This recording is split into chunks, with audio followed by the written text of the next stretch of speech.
Hello friends, welcome to my YouTube channel Samrat education. दोस्तों, आज के इस वीडियो में आप लोगों को बीएससी एग्रीकल्चर फोर्थ सेमेस्टर का एक विषय प्रिंसिपल ऑफ सीड टेक्नोलॉजी का 4 से 5 मोस्ट इंपॉर्टेंट क्वेश्चन बताऊंगा, जो कि आपके एग्जाम के लिए बहुत ही महत्वपूर्ण होगा। ठीक है, इसके बाद भी आप लोगों को 2 से 3 वीडियो और आएगा। आप लोगों को मैं जितना बता रहा हूँ, आप लोगों ने यदि उतना पढ़ लिया तो आप लोग अच्छा नंबर एग्जाम में ला सकेंगे 35+। ठीक है, तो आप लोग सिर्फ उतना पढ़ लीजिएगा। और इसके पहले मैंने 7 लेक्चर भी कराया हुआ है सीड टेक्नोलॉजी का। यदि आप लोगों को लेक्चर वाइज देखना है सिलेबस के अकॉर्डिंग, तो वहां से भी आप लोग देख सकते हैं। ठीक है, तो चलिए आज का वीडियो स्टार्ट करते हैं। इसमें पहला देखिए क्वेश्चन मैंने लिया है, सभी का पूरा नाम लिखना। ठीक है, तीनों बहुत इंपॉर्टेंट है। आप लोगों को लॉन्ग क्वेश्चन में भी यूज होंगे, शॉर्ट क्वेश्चन में भी यूज होंगे और 1 नंबर वाले में भी यूज हो जाएंगे। तो चलिए देखते हैं। पहला है ISTA। ISTA का पूरा नाम क्या होता है? तो international seed testing association. International seed testing association ISTA का पूरा नाम होता है। देखिए, जो परीक्षण होता है, हम लोग टेस्ट करते हैं सीड का, वो सब इन तीनों के अकॉर्डिंग ही होता है। पूरे विश्व में इन्हीं के अंडर में होता है। ठीक है, ISTA, AOSA, SCST, ठीक है, इन्हीं के अंडर में होता है। तो ISTA का पूरा नाम इंटरनेशनल सीड टेस्टिंग एसोसिएशन। दूसरा है AOSA। तो AOSA क्या है? तो association of official seed analysis. Association of official seed analysis, इसका फुल नेम है AOSA का। अगला है SCST। तो SCST का पूरा नाम क्या है? Society of commercial seed technology. Society of commercial seed technologist. ठीक है, तो ये SCST का नाम है। एक क्वेश्चन यहीं पे आप लोगों को मैं बता देता हूँ कि कभी कभी क्या पूछता है कि सीड के परीक्षण की जरूरत क्यों पड़ी। ठीक है, तो देखिए, हमारे जो सीड है उसका परीक्षण पुराने जमाने से ही होता चला आ रहा था। पुराने जमाने में लोग सीड को देखकर, बीज के रंग को देखकर, बीज के आकार को देखकर, उसके अंदर की सुगंध को देखकर बताते थे कि बीज अच्छा है कि खराब है। ठीक है, लेकिन वो प्रॉपर तरीका नहीं था बीज का टेस्ट करने का। उसके बाद जब सीड इंपोर्ट और एक्सपोर्ट शुरू हुआ सीड का, तब उस समय टेस्टिंग की व्यवस्था जो है शुरू की गई। ठीक है, इसकी जरूरत इसलिए पड़ी कि उस समय क्या होता था, सीड जो एक देश से दूसरे देश से जाते थे, जिससे डिजीज भी उनके साथ चले जाते थे, इंसेक्ट भी चले जाते थे और वीड भी चले जाते थे। ठीक है, खरपतवार भी चले जाते थे। जैसे आप लोग समझिएगा, जैसे मान लीजिए एक व्यक्ति है। ठीक है, एक व्यक्ति है और एक दूसरा व्यक्ति है। ये दूसरा व्यक्ति का आपसे संपर्क है। ठीक है, ये दूसरा व्यक्ति आपसे ब्लड लिया, इसको ब्लड की जरूरत है, और ये दूसरा वाला व्यक्ति आपसे ब्लड लेगा। ठीक है, आपसे ब्लड लेकर इस तीसरे वाले व्यक्ति को दे देगा। ठीक है, इस तीसरे वाले व्यक्ति को ब्लड की जरूरत है, तो तीसरा वाला व्यक्ति ब्लड ले लेगा। ब्लड ले लेगा, अपने अंदर ब्लड को ऑब्जर्व करवा लेगा, अपने अंदर चढ़वा लेगा ब्लड को। ठीक है, उसके बाद क्या होगा, यदि मान लीजिए आपके अंदर कोई डिजीज है। ठीक है, तो इस व्यक्ति को तो कुछ पता नहीं है कि आपके अंदर डिजीज है या नहीं है, तो यहाँ से यह क्या हो जाएगा, इसके अंदर चला जाएगा। ठीक है, जिससे क्या होगा, उसको काफी नुकसान हो जाएगा। इसकी वजह से इसी तरह सीड भी, जैसे मान लीजिए यह भारत देश हमारा है, यह श्रीलंका है, अमेरिका। ठीक है, अमेरिका को बीज चाहिए, कोई मान लीजिए गेहूं का बीज चाहिए, हम इंडिया से डायरेक्ट यदि से दे देंगे अमेरिका को बिना टेस्टिंग किए, तो इसमें जो इंसेक्ट है, जो डिजीज है, जो खरपतवार वीड है, वो सब यहाँ चले जाएंगे, अमेरिका में चले जाएंगे। तो जितना खर्च इसको यहाँ से यहाँ पर ले जाने में नहीं होगा, उससे ज्यादा खर्च इसका मैनेजमेंट करने में हो जाएगा, इसको खत्म करने में हो जाएगा। ठीक है, तो इसीलिए हमें टेस्टिंग की जरूरत पड़ी। तो समझ गए होंगे हमें टेस्टिंग की जरूरत क्यों पड़ी। चलिए अब आगे चलते हैं, देखेंगे ग्रो आउट टेस्ट क्या होता है। तो इसको टेस्टिंग में ही एक होता है ग्रो आउट टेस्ट। ठीक है, ग्रो आउट टेस्ट एक होता है DUS टेस्ट। DUS टेस्ट मैंने आप लोगों को बता दिया है, ग्रो आउट टेस्ट मैं आप लोगों को बता रहा हूँ। तो पहले समझ लीजिए ग्रो आउट टेस्ट में क्या किया था। ग्रो आउट टेस्ट ऐसा टेस्ट होता है जिसमें सीड के अंदर की जेनेटिक प्योरिटी का पता लगाया जाता है कि जेनेटिक कितना प्रतिशत आनुवांशिक शुद्धता है इसके अंदर। ठीक है, जैसे बीज के अंदर क्या आनुवांशिक शुद्धता का पता लगाने के लिए हम लोग ग्रो आउट टेस्ट को करते हैं। अब चलिए देखते हैं क्या कैसे किया जाता है।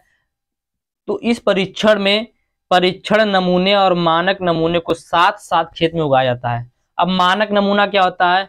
मानक नमूना वह नमूना होता है जो स्टेट सीड सर्टिफिकेशन एजेंसी के द्वारा दिया हुआ होता है। ठीक है, या सेंट्रल सीड सर्टिफिकेशन एजेंसी के द्वारा दिया हुआ होता है एक मानक नमूना की जो बीज है।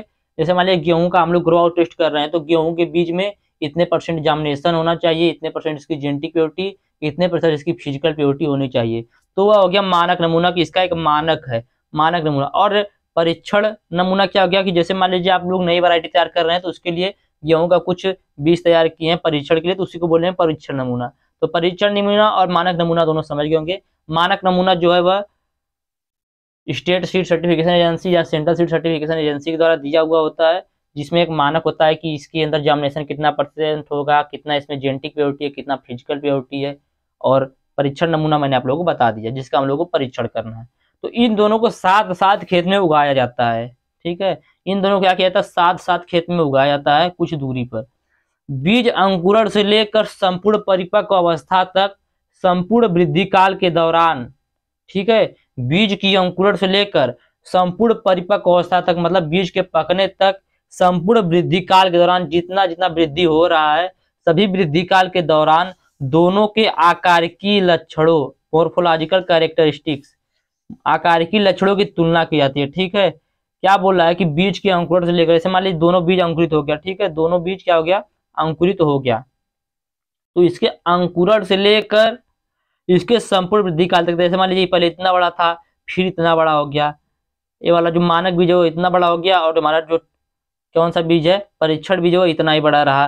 तो इन सभी का क्या करेंगे हम लोग, तुलना करेंगे, आकारिकी का तुलना करेंगे कि इसके आकार में कितना डिफरेंस है, ठीक है, इसके कलर में कितना डिफरेंस, सब कुछ क्या करेंगे हम लोग उसका तुलना करेंगे एक दूसरे से। तो वही बोल रहा है कि बीज अंकुरण से लेकर संपूर्ण परिपक्व अवस्था तक संपूर्ण वृद्धि काल के दौरान दोनों के आकारिकी लक्षणों की तुलना की जाती है। एक समान लक्षणों का प्रतिशत निकालकर आनुवांशिक शुद्धता का गणना करते हैं। दोनों में जो एक समान लक्षण होता है, जैसे मान लीजिए जो मानक नमूना है वह 5 सेंटीमीटर का होगा, जैसे एक एग्जाम्पल मैं बोल रहा हूँ 5 सेंटीमीटर का नहीं होगा, उससे बड़ा ही होगा। तो मान लीजिए मानक नमूना 5 सेंटीमीटर का होगा और हमारा परीक्षण नमूना भी 5 सेंटीमीटर का हुआ, तो यह क्या है, दोनों लक्षण समान है, तो इनको नोट करेंगे, ठीक है। मान लीजिए मानक नमूने में एक पौधे में कितना बीज प्राप्त हुआ, 100 बीज प्राप्त हुआ, और जो परीक्षण नमूना है उसमें 80 बीज प्राप्त हुआ, तो इसको नोट नहीं करेंगे, ठीक है। जो समान लक्षण पाए जाएंगे उनको नोट करेंगे और उनका उन लक्षणों का प्रतिशत निकालकर आनुवांशिक शुद्धता का गणना करेंगे, ठीक है। समझ गए होंगे, फिर समझ एक बार पढ़ लीजिएगा, याद हो जाएगा आप लोगों को। तो ग्रो आउट टेस्ट क्या होता है, ग्रो आउट टेस्ट वह टेस्ट होता है जिसके द्वारा हम किसी भी सीड के अंदर की जेनेटिक प्योरिटी का पता लगाते हैं। इस परीक्षण में परीक्षण नमूने और मानक नमूने को साथ साथ खेत में उगाया जाता है। बीज अंकुरण से लेकर संपूर्ण परिपक्व अवस्था तक संपूर्ण वृद्धि काल के दौरान दोनों के आकारिकी लक्षणों का तुलना किया जाता है। एक समान लक्षणों का प्रतिशत निकालकर आनुवांशिक शुद्धता का गणना करते हैं, ठीक है। उम्मीद करते हैं आप लोग ग्रो आउट टेस्ट अच्छे समझ में आ गया होगा। एग्जाम में आएगा तो आप लोग आसानी से लिख सकते हैं। कुछ नहीं याद आ रहा है तो आप लिख लीजिएगा, ग्रो आउट टेस्ट ऐसा टेस्ट है जिसके माध्यम से हम लोग बीज के अंदर की जेनेटिक प्योरिटी का पता लगा सकते हैं, ठीक है। आगे चलते हैं। सीड ड्राइंग क्या है, बीज सुखाना क्या होता है, इसके टाइप बताइए। क्वेश्चन पूरा है कि बीज सुखाना क्या है, इसके प्रकार बताइए। तो बीज में से आवश्यक स्तर तक नमी हटाना या खत्म करना ही बीज सुखाना या सीड ड्राइंग कहलाता है, ठीक है। कोई बीज, जैसे मान लीजिए हम लोग गेहूं की बीज की कटाई 15% नमी पर कर देते हैं, ठीक है। तो हम लोग इसको जब भंडारित करना होता है तो कितना पे करते हैं आप लोग हमें कमेंट बॉक्स में बताइएगा। जैसे मान लीजिए हम लोगों को इसको 10% मॉइस्चर पर क्या करना है, भंडारित करना है, स्टोरेज करना है, ठीक है। तो इसे 15 से 10% तक करने के लिए हम लोग क्या करेंगे, कुछ प्रोसेस करेंगे जिसे बोला जाता है सीड ड्राइंग, ठीक है। उसको सुखाएंगे, तो इसी को बीज सुखाना बोला जाता है। बीज में से आवश्यक स्तर तक नमी को हटाना या खत्म करना ही बीज सुखाना कहलाता है। बीज सतह से नमी के वाष्पीकरण की प्रक्रिया को ही बीज सुखाई कहते हैं। चलिए आगे देखते हैं इसका टाइप। तो ये देखिए, पहले ये 2 टाइप का होता है, ठीक है। एक होता है नेचुरल ड्राइंग, दूसरा आता है मैकेनिकल ड्राइंग। नेचुरल ड्राइंग का होता है, चलिए देख लेते हैं। तो हेडिंग है नेचुरल एयर ड्राइंग।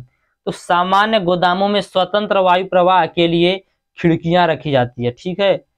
जो सामान्य गोदाम होता है उसमें क्या रखा जाता है, स्वतंत्र वायु के लिए खिड़की खोली जाती है जिससे वायु अंदर आता है और उस बीज को सुखाता है, ठीक है। आधुनिक जो गोदाम आ गए हैं आजकल के समय में, उनमें क्या किया जाता है, उनमें वायु को तेज गति से प्रवाहित करने के लिए विद्युत पंखे का यूज किया जाता है। जो विद्युत पंखे होते हैं वो क्या करते हैं, बाहर से गर्म हवा को खींचते हैं, खींच के अंदर डालते हैं, जिससे क्या होता है, हमारा बीज जो होता है वो सूख जाता है। अगला पॉइंट है, खिड़कियां होने से बाहरी वायु जो पूर्णतः शुष्क होती है वह गोदाम में प्रवाहित होती है, जिससे बीज सूख जाते हैं। ऐसा केवल तभी होता है जब शुष्क महीना हो। ठीक है, तो यह था पहला टाइप कि प्राकृतिक वायु के द्वारा, ठीक है, प्राकृतिक हवा के द्वारा।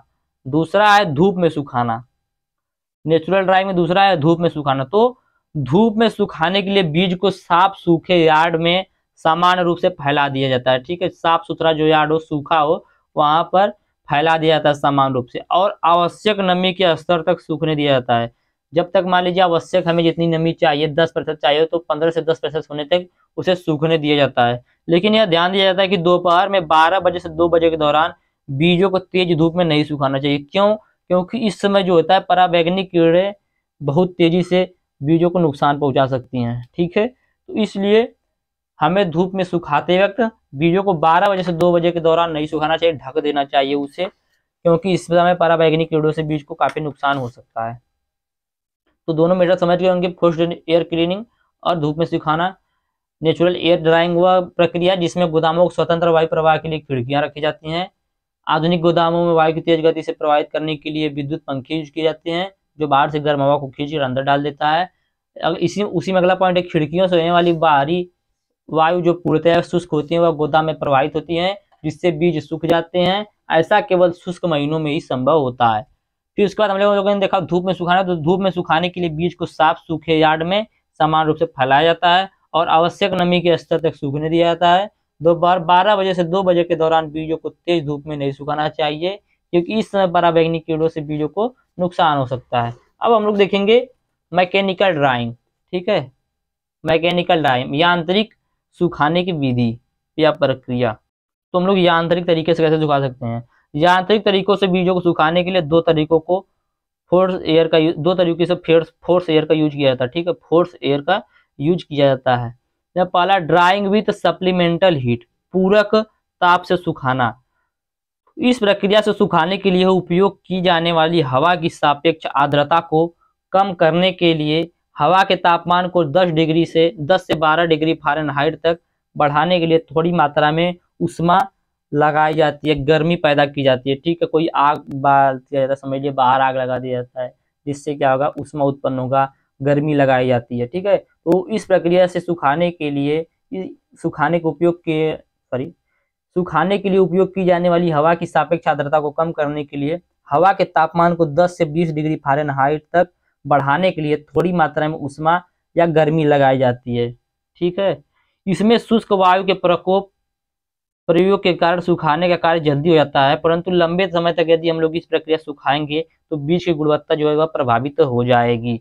ठीक है, तो यह ध्यान रखिएगा, इसमें शुष्क वायु के प्रयोग के कारण सुखाने का कार्य जल्दी तो हो जाता है, परंतु लंबे समय तक लगातार सुखाने से बीज की गुणवत्ता प्रभावित हो जाती है। अगला क्वेश्चन है, अगला टॉपिक इसी में है, गर्म हवा में सुखाना, हीटेड एयर ड्राइंग। तो देखिए मैंने आप लोग जो पेपर दिखा था उसमें था कि गर्म हवा विधि से हम लोग बीज को कैसे सुखाएंगे, उसकी विधि का वर्णन कीजिए। तो गर्म हवा विधि यही है, इस विधि में हवा को 100 डिग्री फ़ारेनहाइट लगभग 40 डिग्री सेल्सियस तक गर्म किया जाता है और बीज सुखाने के लिए उपयोग किया जाता है। ठीक है, इससे बीज बहुत जल्दी सूख जाते हैं। इस प्रक्रिया से बीज बहुत जल्दी सूख जाते हैं। बीजों को लगातार नहीं सुखाना चाहिए, क्योंकि इससे बीज जो होते हैं वह खराब भी हो जाते हैं।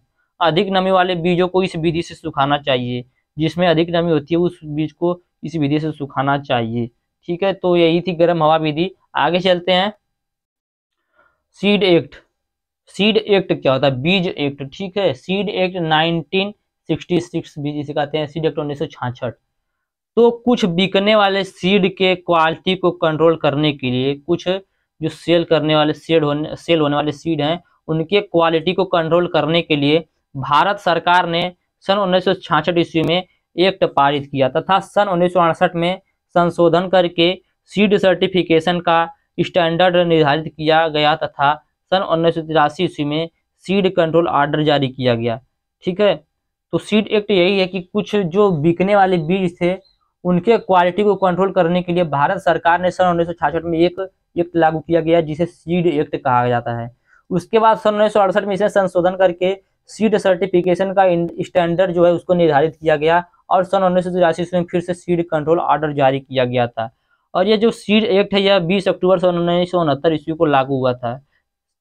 सीड एक्ट जो है 20 अक्टूबर 1969 ईस्वी, सॉरी 1966 ईस्वी को लागू हुआ था। यहाँ गलती से 69 हो गया है, ठीक है। अब देख लेते हैं सीड कंट्रोल ऑर्डर क्या होता है।